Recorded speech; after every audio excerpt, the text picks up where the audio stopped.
So what can we do? If you got your phone in front of you right now, you might want to bust it out. But if not, if you do have questions later, you can certainly ask me, or I can send this to you. So first thing that we want to tell victims is to turn off the location on their cell phone. However, some people still want to use the location feature, maybe for finding restaurants or something. But so what you can do is you can actually turn off the location service for whatever app you want. If I were a victim of abuse, I want to turn off the location feature on my Facebook and my Instagram, or any other app that I don't want to know my location. And so there are a couple ways to do this depending on whether you have Android or iPhone. For here, I think this is iPhone.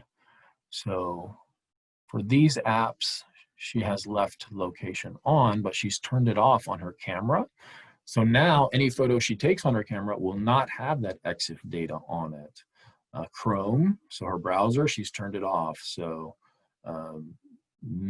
it will not keep track of her location in that browser, etc. It's pretty easy to do. For social media, they have privacy settings with Facebook and the thing that happened in Congress. They've allowed users to control their privacy a bit more. Another cool thing is, I don't know if you know this, but you can actually go in through the settings in Facebook and you can download a history of all your past actions, every single post, every photo, every video, every check-in, going back however long you've had Facebook. And so this can be taken to law enforcement as well as part of the documentation. For text messages, there are some specific things that need to be documented when documenting text messages. So if the text message is longer than can appear, you're going to take screenshots, but you're going to take screenshots where there's at least a section overlapping so that law enforcement or the prosecutor, they can see that nothing was skipped. You want to make sure to always capture the date and time on your screenshots.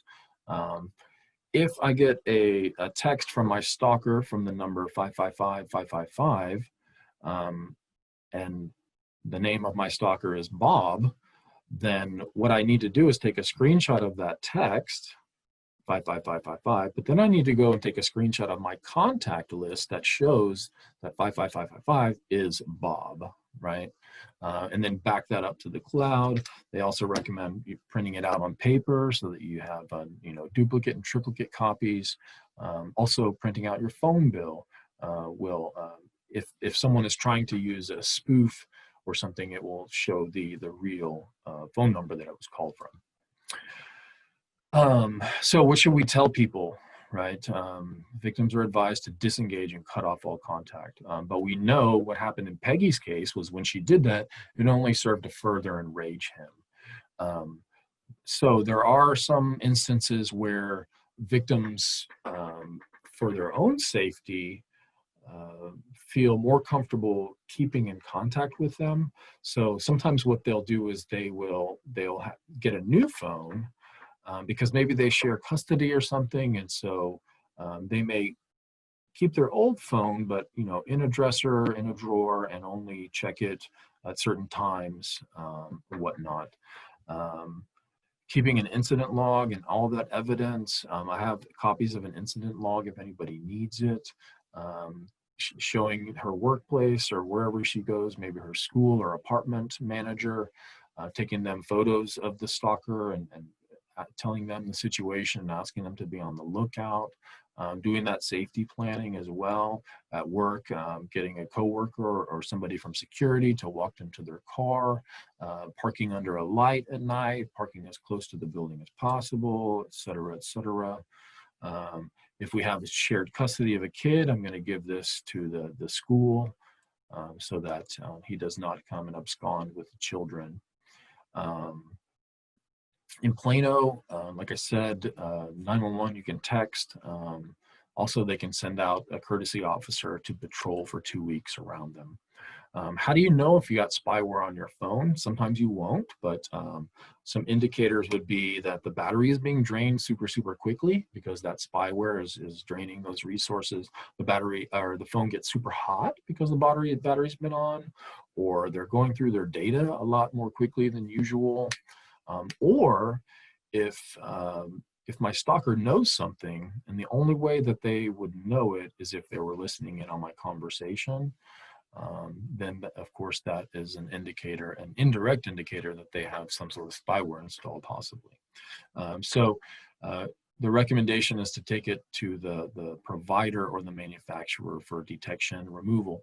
There are some apps like on the Play Store or on Apple.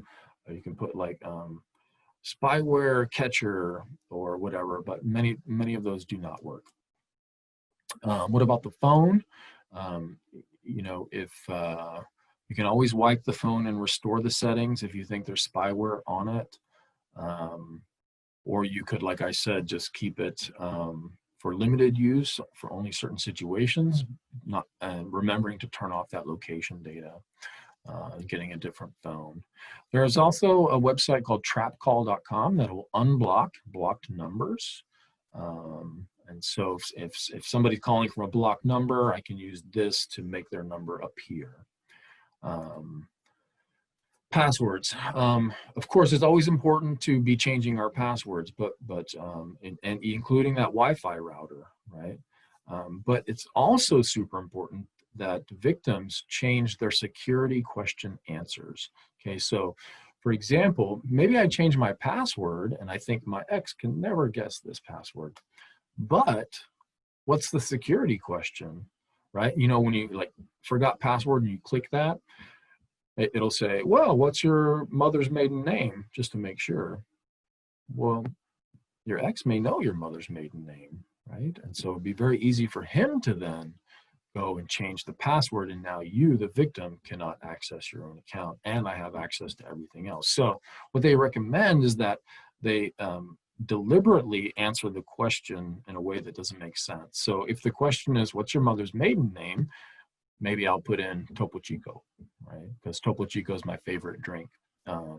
And so the only thing here is the user, the victim, has to remember what their fake answer was. But this will prevent their abuser from accessing their password through the security question. Finally, something that I would like you all to do is go to a website called truepeoplesearch.com. And there you can see what information is out there about you on the web. True People Search, you can put in somebody's name, or you can put in their phone number, or you can put in their address. So I did this for myself just before the webinar started. I did mark out some identifying information just in case somebody out there wants to stalk me. And I encourage you to do this yourself, and you'll understand why in a moment. But truepeoplesearch.com. So I put in my phone number, and then boom. Well, now you know my middle name. Now you know how old I am. Now you know where I live. Now you know where I used to live. Now you know some people I'm related to. And so if I click View Details, let's see what else. Oh, it even tells you my birth month, my birth year. It tells you my current address. It even tells you other phone numbers that have been associated with me throughout my life. Oh, there's even a map I can click to find out exactly where I live. Oh my goodness, it'll tell you the email addresses that are associated with me.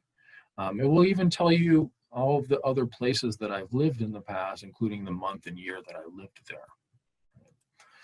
Then it gives a list of possible relatives of mine and possible.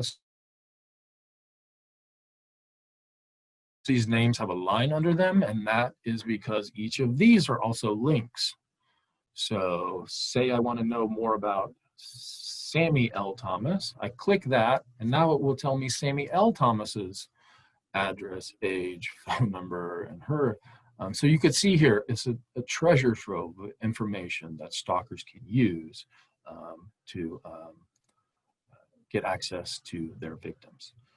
There are some other resources that victims can exploit. I'm not going to really go over these too much because I know I'm running out of time.